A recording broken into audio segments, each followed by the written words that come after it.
ஆனைமலையானப்பட்டி குளத்துக்கரையில் வசிக்கும் பொதுமக்களை காலி செய்ய நோட்டீஸ் வழங்கப்பட்டதால் அவர்கள் மாற்று இடம் வழங்கக் கோரி மாவட்ட ஆட்சியரின் காரை முற்றுகையிட்டனர்.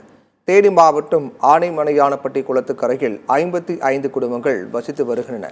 இவர்கள் குடியிருக்கும் வீடுகளை காலி செய்யும்படி பொதுப்பணித்துறை சார்பில் நோட்டீஸ் வழங்கப்பட்டது.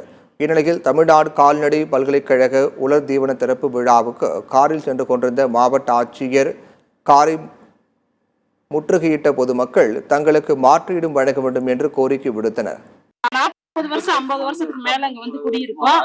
எங்களுக்கு போறதுக்கு வழி இல்ல, வேற இடம் வழி இல்ல. பூரா வயசானவங்களாத்தான் இருக்காங்க. எங்க போவாங்க, என்ன செய்வாங்கன்னே தெரியாது.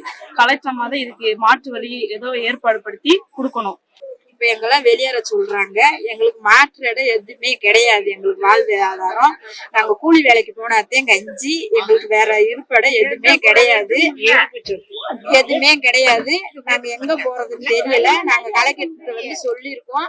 அதுக்கான மாற்று வழி எங்களுக்கு ஏற்பாடு பண்ணி கொடுக்கணும்.